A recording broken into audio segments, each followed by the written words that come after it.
मुंबई-गोवा महामार्गासाठी कोकणवासियांचा जनआक्रोश समितीचे माणगाव येथे आमरण उपोषण आंदोलन सुरू।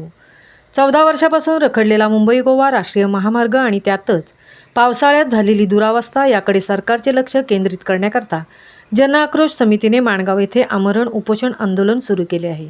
आधी हा महामार्ग पूर्ण करा, नाहीतर कोकणात येणारा एकही नवीन महामार्ग होऊ देणार नाही, असा इशाराच राज्य सरकारला कोकणवासियांनी दिला आहे। पनवेल आणि अलिबाग येथेही महामार्गाच्या कामासाठी आंदोलने करण्यात आली। मुंबई-गोवा राष्ट्रीय महामार्गाच्या झालेल्या दुरावस्थेला सरकारची निष्क्रियताच जबाबदार असल्याचा आरोप करत जनआक्रोश समितीने आजपासून आंदोलन सुरू केले आहे। माणगावमध्ये समितीच्या वतीने निषेध रॅलीही काढण्यात आली। यामध्ये माणगावसह कोकणातील नागरिकांनी मोठ्या संख्येने सहभाग घेतला होता।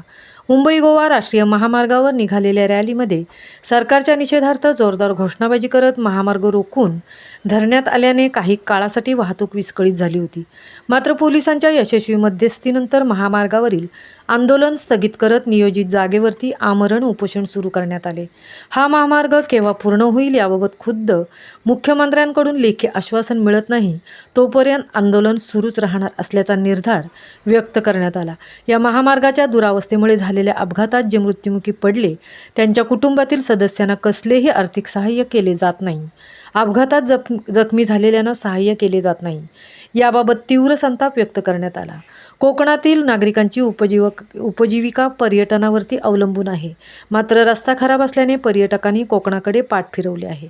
त्याचा परिणाम अर्थव्यवस्थेवर झाला असल्याने त्याची नुकसान भरपाई राज्य सरकारने करून द्यावी यासह विविध 14 मुख्य मागण्यांसाठी हे आंदोलन सुरू करण्यात आले आहे। संजय यादवराव, रुपेश दर्गे, अजय यादव, संजय जंगम, पराग लाड, सुरेंद्र पवार, प्रशील लाड, आशिष बने, अनिल जोशी यांनी या आंदोलनाची हाक दिली असून त्यास मावळ प्रतिष्ठान, बजरंग दलसह अनेक सामाजिक संघटनांनी पाठिंबा दिला आहे। माणगावचे नगराध्यक्ष ज्ञानदेव पवार, माजी नगराध्यक्ष आनंद यादव, रिक्षा चालक मालक संघटनेचे अध्यक्ष अण्णासाहेब साबळे, उद्योजक शेखर गोडबले यांच्यासह अनेक सामाजिक कार्यकर्त्यांनी आमरण उपोषणास उपस्थित राहून पाठिंबा व्यक्त केला। महामुंबईसह सीताराम कळंबे, रायगड।